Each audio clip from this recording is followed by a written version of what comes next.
तो क्या कह रहे हैं परमात्मा कि परमात्मा का ज्ञान परमात्मा ही करवा सकता है। पुण्यात्माओं, परमात्मा का जो ज्ञान है परमात्मा ही करा सकता है। जीव अपनी शक्ति बल से या अपने अभ्यास प्रयत्न से परमात्मा को नहीं जान सकता। अब बताओ, इस 21 ब्रह्मांड में कितने मानव शरीरधारी प्राणी हैं? धरती पर आज जो संत रामपाल जी ज्ञान दे रहे हैं, धरती पर इनके अलावा कितने इंसान हैं? 7.5-8 अरब। क्या एक ये ही है क्या? अगर ये हमारे जैसे जीव हैं, इंसान हैं, तो इनको अकेले को ज्ञान क्यों हुआ भाई? अकेले को ज्ञान क्यों हुआ? पूरी पृथ्वी पर एकमात्र जगत गुरु तत्वदर्शी संत, असल में नकली तो पता नहीं कितने जगत गुरु हैं, असल में जो शास्त्रों को जानता है वो एक ही क्यों है? अगर आप और हमारी तरह इंसान है तो एक ही क्यों है? अब जैसे वैज्ञानिक हैं तो वैज्ञानिक ना जाने कोई हजारों लाखों हैं, डॉक्टर हैं, डॉक्टर ना जाने हजारों लाखों हैं, लेकिन तत्वदर्शी संत, पूर्ण संत, परम पुरुष पूरी धरती पर केवल एक ही है, सतगुरु रामपाल जी। और भी तो हो सकते थे अगर जीव होते तो, लेकिन ये जीव नहीं है, आम इंसान नहीं है, ये भगवान है, परमात्मा है। इसलिए इनके अलावा ये ज्ञान आज तक ना किसी ने किसी धर्म में दिया और ना आगे कोई दे पाएगा, क्योंकि अल्लाह का ज्ञान खुद अल्लाह ही आके देता है। सृष्टि का ज्ञान परमात्मा स्वयं आकर देता है, दूसरा कोई नहीं दे सकता। तो ये परमात्मा ने सत्संग में ये बात बोल दी। यानी सत्संग करने का मतलब ये होता है अपनी जानकारी करवाना। खुल के नहीं कहेगा कि मैं कबीर हूं, लेकिन अब संकेत भी कर दिया कि भगवान का ज्ञान भगवान ही करवा सकता है। तो आज भगवान का ज्ञान कौन करवा रहा है? संत रामपाल जी। तो संत रामपाल जी कौन हुए? यदि परमात्मा का ज्ञान परमात्मा ही करवा सकता है तो संत रामपाल जी कौन हुए जो परमात्मा का ज्ञान करवा रहे हैं? खुद परमात्मा हुए कि नहीं हुए? इसलिए अब हमने इस असली परमात्मा सतगुरु रामपाल जी की पहचान होने के बाद अब इस नकली परमात्मा का जून के महीने में प्रकट दिवस नहीं मनाना। हमने अपने घर पर इसका फोटो नहीं रखना, अपने दरबार में इसका फोटो नहीं रखना। हमारी मुक्ति इससे होगी, ना कि इस नकली दाढ़ी मूंछ वाले भगवान से। इसलिए हम सतसेवक 8 सितंबर को केवल अपने सतगुरु रामपाल जी भगवान का ही प्रकट दिवस मनाते हैं। जून के महीने में नकली कबीर का नहीं मनाते। भाई ने सवाल किया था ना कि गुरुजी ने कब मना किया कि दाढ़ी मूंछ वाले कबीर जी का प्रकट दिवस मत मनाओ। भाई 4 घंटे का वीडियो तो जो है आज से 2 दिन जो है पहले बन चुका है, और 4 घंटे का आज बनेगा तेरे एक छोटे से सवाल के जवाब में। तू तो निकल गया छोटा सा सवाल करके, लेकिन तेरे एक सवाल का जवाब देने में कम से कम 8-10 घंटे लगेंगे, कम से कम 8-10 घंटे। आगे क्या कह रहे हैं सतगुरु रामपाल जी भगवान? हमें यह समझाते हुए कि असली कबीर धरती पर तुम्हारा गुरु है। असली कबीर ये दाढ़ी मूंछ वाली फोटो नहीं है, ये काल्पनिक फोटो नहीं है जिसको तुम भगवान मान के निश्चिंत हुए बैठे हो। काल ठगेगा इस रूप में, और अपनी पहचान करवाते हुए अपने ऊपर ही भगत का पूरा आस्था, समर्पण, श्रद्धा जमाने के लिए गुरुदेव क्या संकेत कर रहे हैं सत्संग में? क्या कह रहे हैं परमात्मा? परमात्मा हमें कह रहे हैं कि भक्ति मार्ग पर अगर तुम्हें मोक्ष प्राप्त करना है तो इतना ज्ञान नहीं बनना पड़ेगा। तुम जिसको भगवान मान रहे हो, इस दाढ़ी मूंछ वाले कबीर को, अगर ये खुद भी आकर तुम्हारे सामने ये कह दे कि मैं भगवान हूं, तो भी तुमने नहीं मानना और यही कहना कि नहीं, हमारे भगवान तो हमारे गुरु जी ही हैं। स्पष्ट कह रहे हैं सत्संग में गुरुदेव, स्पष्ट, कि चाहे ब्रह्मा विष्णु महेश आकर कहते हैं कि हम भगवान हैं, और चाहे ये परमात्मा भी आके क्यों ना कह दे, कबीर भी आके क्यों ना कह दे कि मैं भगवान हूं। और यदि आप संत रामपाल जी के भगत हैं तो आपने यही कहना है इस कबीर से। यहां तो केवल फोटो है, अगर फोटो से निकल के आ जाए तो भी केवल आपने यही कहना कि नहीं, हमारे परमात्मा, हमारे भगवान तो हमारे गुरु जी ही हैं। फिर इसकी आवश्यकता क्या रह गई? इसको दरबार में रखने की आवश्यकता क्या है? इसको घर में रखने की आवश्यकता क्या है? इसका प्रकट दिवस मनाने की जरूरत क्या है? सुनो ये अनमोल सत्संग भगवान के मुख कमल से, ये हमारी आंखें खोलने के लिए परमात्मा ऐसे ऐसे प्रमाण दे रहे हैं। कबीर साहिब से लाभ लेना है तो ये नियम अपना आजीवन निभाना होगा। स्वयं परमात्मा ब्रह्मा विष्णु महेश भी आ जावे, कोई आके नो कहे मैं कबीर हूं, या स्वयं परमात्मा भी आ जाए तो भी आपकी श्रद्धा डगमग नहीं हो कि नहीं हमें तुम्हारे भगवान गुरुदेव हमारे भगवान तो हमारे गुरुदेव ही हैं। स्वयं ब्रह्मा विष्णु महेश भी आकर कहें कि हम परमात्मा हैं, या स्वयं परमात्मा भी आकर कहें कि मैं कबीर हूं, तो भी गुरुजी क्या कह रहे हैं कि नहीं, उसको मना कर दो कि नहीं, हमारे परमात्मा तो हमारे गुरुदेव हमारे गुरुजी हैं। सुन लो एक बार दोबारा। कबीर साहिब से लाभ लेना है तो ये नियम अपना आजीवन निभाना होगा। स्वयं परमात्मा ब्रह्मा विष्णु महेश भी आ जाए, कोई आके यूं कहे मैं कबीर हूं, या स्वयं परमात्मा भी आ जाए तो भी आपकी श्रद्धा डगमग नहीं हो कि नहीं हमें तुम्हारे भगवान गुरुदेव हमारे भगवान तो हमारे गुरुदेव ही हैं। अरे भाई, इतना बड़ा परमात्मा ने संकेत कर दिया, खुल के बोल दिया कि ब्रह्मा विष्णु महेश की तो छोड़ो, अगर ब्रह्मा विष्णु महेश भी आके आपको कहें कि हम कबीर हैं तो भी नहीं, या खुद ये कबीर भी आकर धरती पर आपके सामने खड़ा होकर कह दे कि मैं भगवान मैं परमात्मा, क्योंकि संत रामपाल जी तो 1994 से इस फोटो को दिखा के कह रहे हैं ना कि भगवान भगवान है, और अब संत रामपाल जी इसको रिजेक्ट कर रहे हैं, क्योंकि वो शुरुआत का समय था, हम लोग नहीं मानते। अगर संत रामपाल जी खुद को भगवान कहते तो हम नहीं मानते, इसलिए उन्होंने इस फोटो का सहारा लिया। और अब क्या कह रहे हैं गुरुदेव कि अगर ये खुद भी आ जाए तुम्हारे सामने और कहे कि मैं कबीर हूं, तो भी इसको रिजेक्ट करना है कि नहीं, हमारे भगवान हमारे कबीर कौन, हमारे गुरुजी। तो भाई हम जून के महीने में प्रकट दिवस इसका क्यों मनाएं, हमारा क्या लगा, हमने इसको देखा नहीं, इसने हमें नाम नहीं दिया, सत्संग नहीं सुनाया, हमारा कभी नाम शुद्ध नहीं किया, इसने हमसे कभी बात नहीं करी, इसने हमें कभी आशीर्वाद नहीं दिया है, हमारा क्या लगे, ये एक कागज का टुकड़ा हमारा क्या लगे, हमारा ये लगे, सब कुछ लगे। इसकी तो फोटो भी वो लाभ दे देगी जिसकी गिनती नहीं है। कबीरा दर्शन साधु का, मुख पे बसे सुहाग, दर्शन उन्हीं को होता है जिनके पूर्ण भाग। सुन लो एक बार फिर से ये अनमोल वचन परमात्मा के।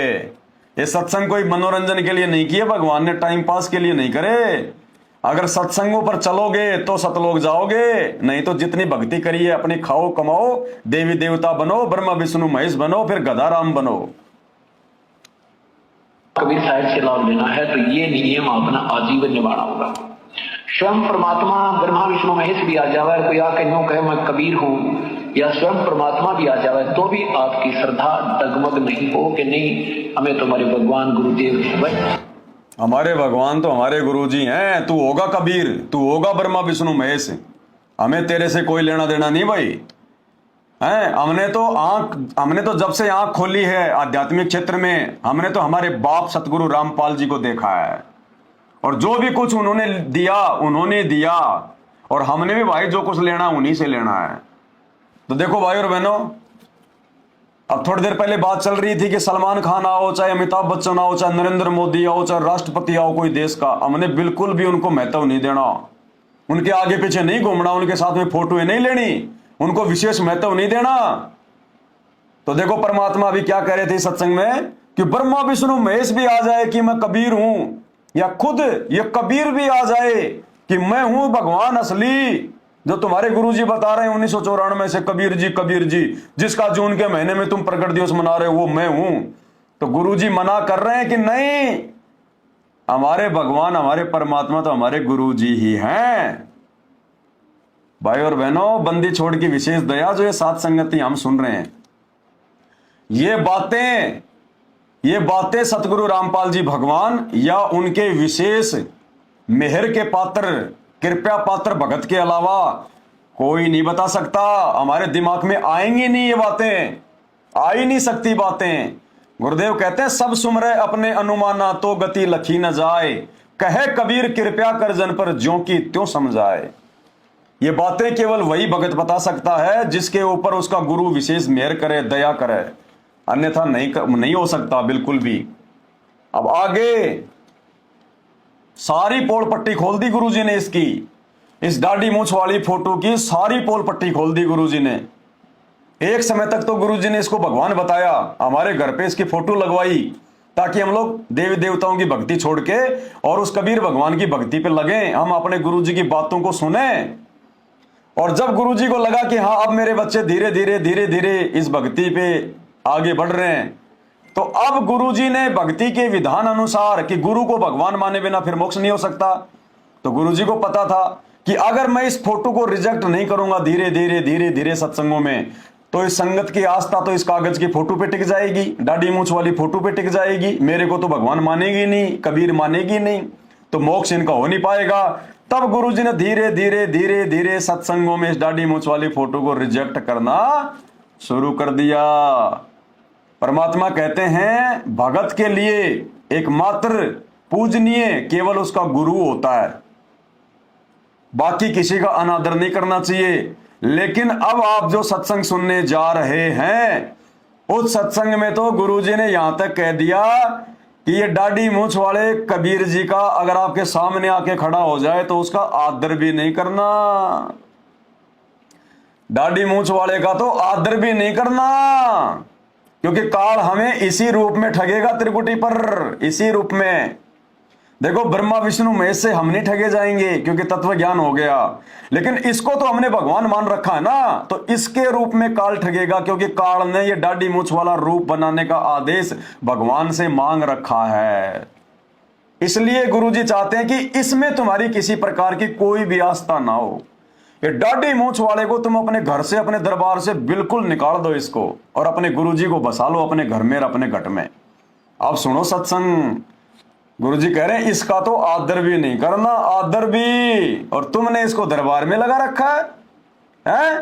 तुम इसके आगे दीपक जलाते हो, तुम इसके आगे दंडवत करते हो, तुम इसका प्रकट दिवस मनाते हो। धिक्कार है, धिक्कार। क्या कह रहे हैं भगवान, सुनो।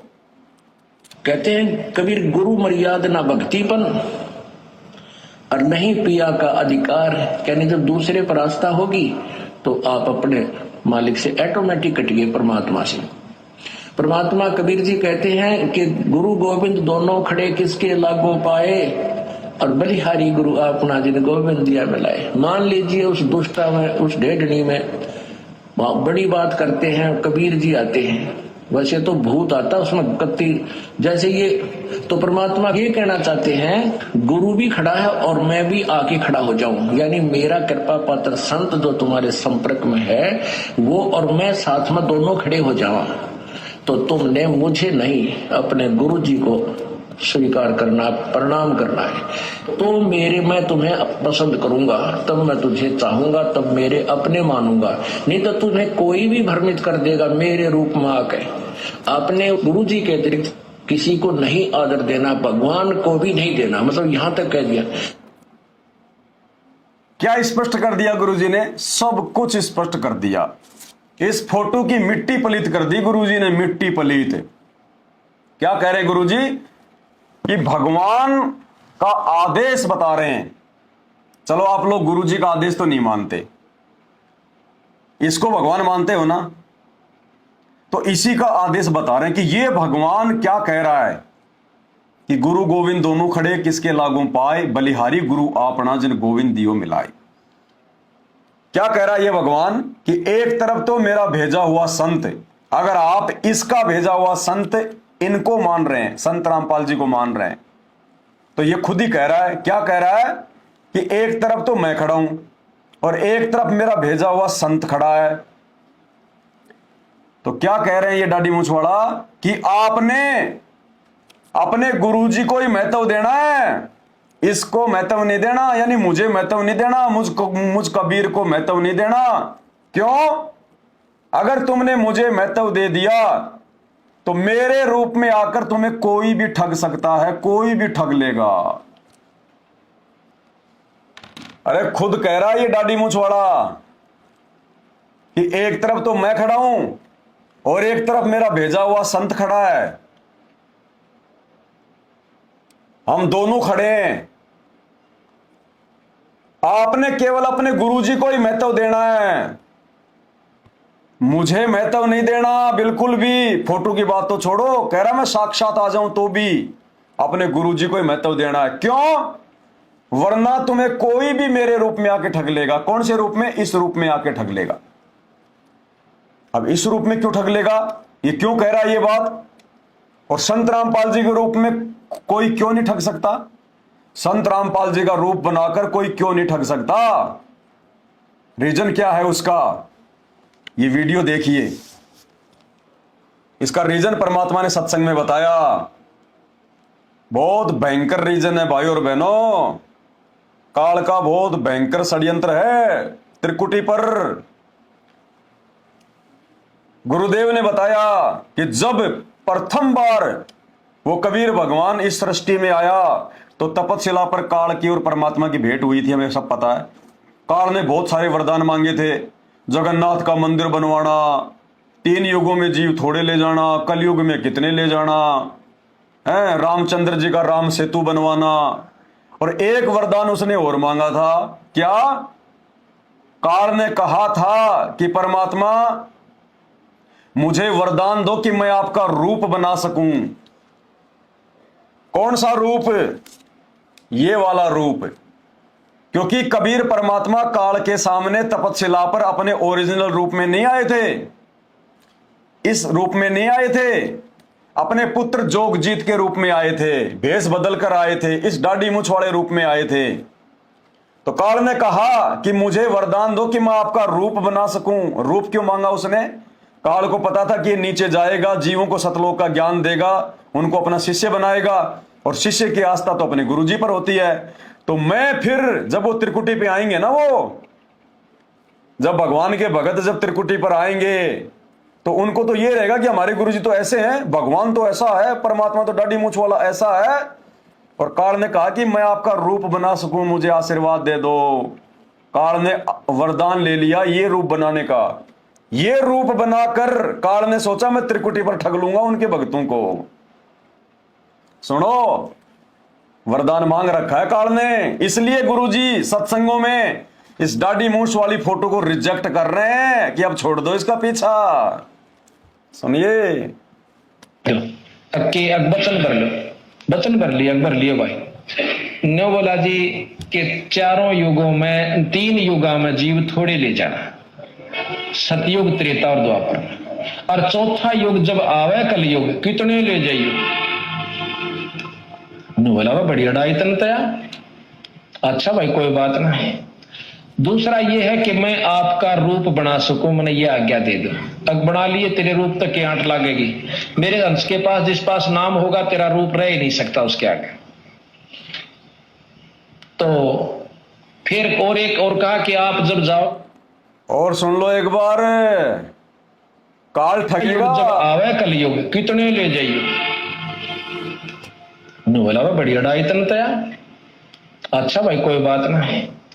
दूसरा ये है कि मैं आपका रूप बना सकूं, मैंने ये आज्ञा दे दो। तक बना लिए, तेरे रूप तक की आंट लागेगी। काल ने क्या वरदान मांगा कि मैं आपका रूप बना सकूं, मुझे ये आज्ञा दे दो कि मैं ये रूप बना सकूं, तेरे भक्तों को त्रिकुटी पर ठगने के लिए तेरा रूप बनाकर। इसलिए सतगुरु रामपाल जी भगवान इस फोटो को रिजेक्ट कर रहे हैं सत्संगों में, रिजेक्ट। इसलिए सत्संग में कह रहे हैं गुरुजी, इस भगवान को बीच में डालकर, ये भगवान क्या कह रहा है, अन्यथा तुम्हें कोई भी ठग लेगा मेरा रूप बनाकर। क्या कह रहा है ये भगवान कि गुरु गोविंद दोनों खड़े काके लागू पाए, कि मैं खड़ा हूं और एक तरफ मेरा संत खड़ा है। एक तरफ तो ये भगवान खड़ा हो जाए ये वाला, और एक तरफ संत रामपाल जी।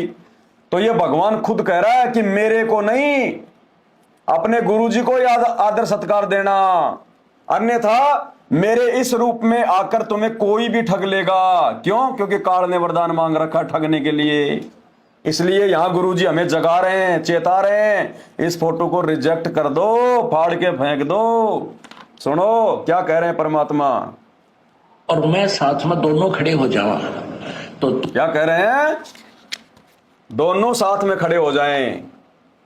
मेरा कृपा पात्र संत जो तुम्हारे संपर्क में है वो और मैं साथ में दोनों खड़े हो जावा, तो तुमने मुझे नहीं अपने गुरु जी को स्वीकार करना, प्रणाम करना है। क्यों? तो मैं तुम्हें पसंद करूंगा, तब मैं तुझे चाहूंगा, तब मेरे अपने मानूंगा। नहीं तो तुम्हें कोई भी भ्रमित कर देगा मेरे रूप में आकर। अपने गुरु जी के अतिरिक्त किसी को नहीं आदर देना, भगवान को भी नहीं देना, मतलब यहां तक कह दिया। गुरुजी के अलावा भगवान को भी आदर नहीं देना, और कह रहा कि मेरे रूप में आके तुम्हें कोई भी ठग लेगा। इसलिए परमात्मा ने 7 संगतियां शुरू करवाई हैं कि 22 साल हो गई, कोई भी नालायक समझ नहीं रहा कि ये फोटो मैंने शुरू में क्यों भगवान बताया। मेरे सत्संगों को कोई जान नहीं पा रहा, कोई निष्कर्ष नहीं निकाल पा रहा। तब परमात्मा ने इस 2 कोड़ी के इस जीव को, इस कुत्ते को, इस गधे को, इस पवन दास को सद्बुद्धि बख्शी, अपना विशेष आशीर्वाद दिया। भगवान ने विशेष आशीर्वाद, और परमात्मा ने इस पवन दास को खड़ा किया अपने भाई बहनों को यह समझाने के लिए कि असली कबीर संत रामपाल जी हैं और ये तो नकली कबीर है। नकली कबीर ये काल है, इस रूप में काल ठगेगा। इसलिए हम सत्सेवक भाई बहन 8 सितंबर को असली कबीर संत रामपाल जी का ही प्रकट दिवस मनाते हैं। इस नकली कबीर, काल रूप कबीर का, दाढ़ी मूछ वाली फोटो का जून के महीने में प्रकट दिवस नहीं मनाते हम, इसको भगवान नहीं मनाते। इस फोटो को हमने अपने घर से और गढ़ से निकाल दिया। हजारों भाइयों ने फाड़ फाड़ के फेंक दी ये फोटो।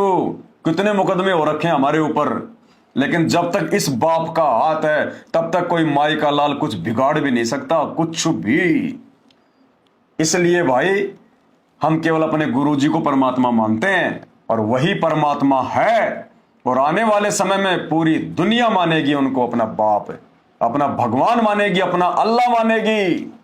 मुसलमान उनके चरणों को चूमेंगे, हिंदू उनके आगे आके दंडोत प्रणाम करेंगे, वाहे गुरु कहते हुए सिख समाज उनको चंवर करेगा, और ये जितने भी ईसाई हैं ये यूं करते हुए आएंगे। जय हो संत रामपाल जी की, जय हो संत रामपाल जी की। लाइन लगेगी 100 किलोमीटर का पता नहीं, 50 किलोमीटर लंबी लाइन का पता नहीं, जहां तक देखोगे बंदे ही बंदे नजर आएंगे। बंदे 2-2 महीने में नंबर आएगा दर्शन करने में, 2-2 महीने में नंबर आएगा संत रामपाल जी के दर्शन करने में।